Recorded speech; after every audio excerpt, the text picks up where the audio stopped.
Europe should probably start paying attention, because Sweden are changing. This is no longer a team arriving at tournaments just hoping to survive.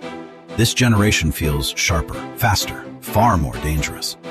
Alexander Isak is entering the best years of his career. Elegant on the ball, calm under pressure, lethal inside the penalty area. Then there is Viktor Gyökeres, a striker who attacks defenders like he enjoys creating panic. Powerful, aggressive, relentless. And the frightening part? These two are finally arriving together. For years, Sweden built their identity around discipline, compact defending, mental toughness, tournament survival. But now, there is something different. Real attacking firepower. When Isak drifts between the lines, defenders hesitate.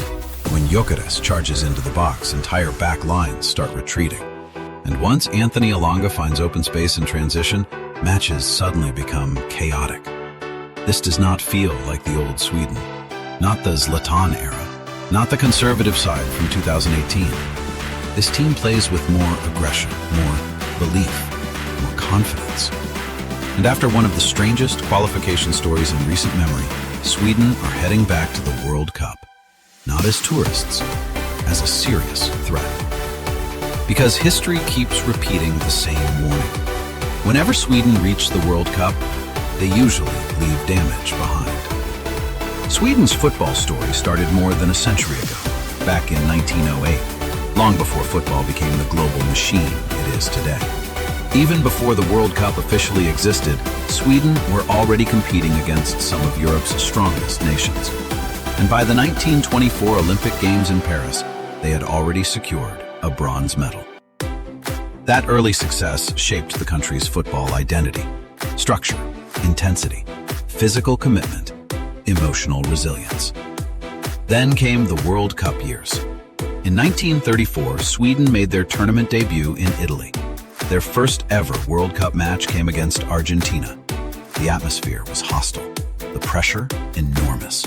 Sweden recovered from an early setback and won 3-2. 4 years later in France, they reached the semifinals.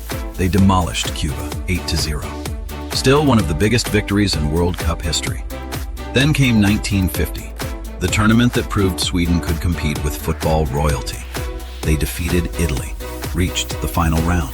And despite suffering heavily against Brazil, they still finished third in the world.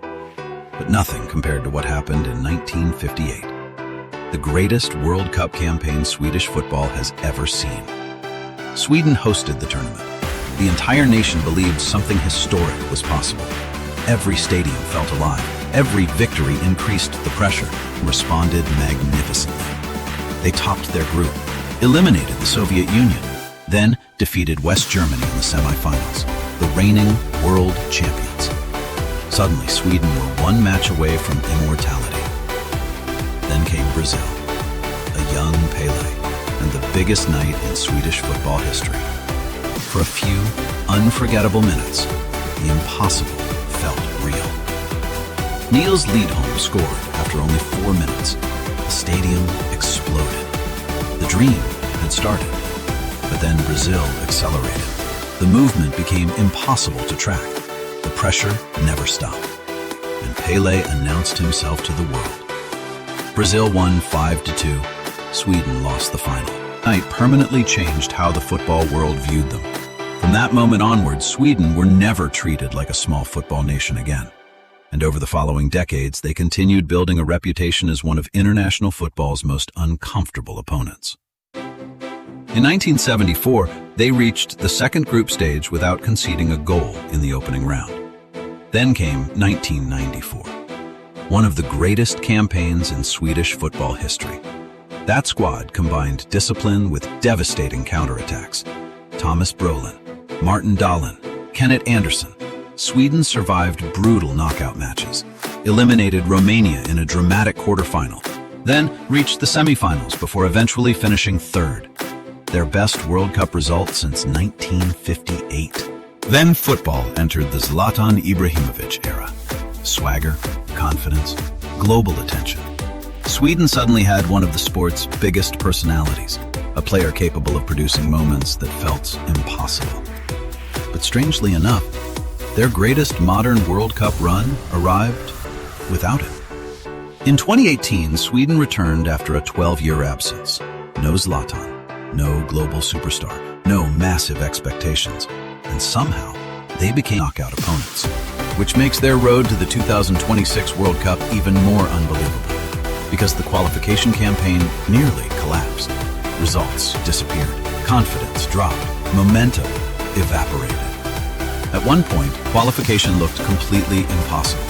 Sweden finished behind stronger and more stable teams. Criticism intensified, questions surrounded the squad, and belief started fading.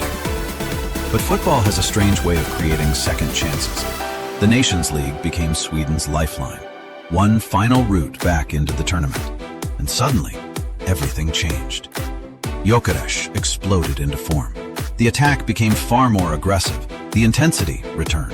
In the playoff semifinal, Sweden defeated Ukraine 3-1.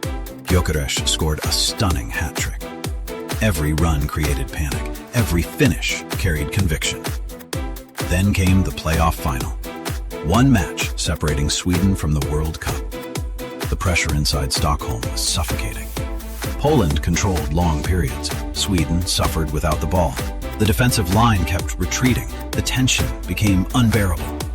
But Sweden survived. Elanga punished them in transition. A set piece created another breakthrough. And late in the match, Gyokeres delivered the final strike. Qualification secured, chaos completed. And now the rest of the football world must deal with a Swedish team arriving in dangerous form. Because Viktor Gyökeres has evolved into one of Europe's most complete forwards. He combines power with intelligence, aggression with movement, intensity with composure. Inside the penalty area, he constantly manipulates defenders. He attacks blindside spaces, drifts into channels, presses relentlessly. And mentally, he now plays with complete confidence. Meanwhile, Alexander Isak gives Sweden a completely different dimension. Fluidity, elegance, control under pressure. He can receive between the lines, turn instantly, carry the ball through transitions, or slow the tempo before accelerating past defenders. Very few international teams possess two forwards with profiles this different, and together they create enormous tactical problems.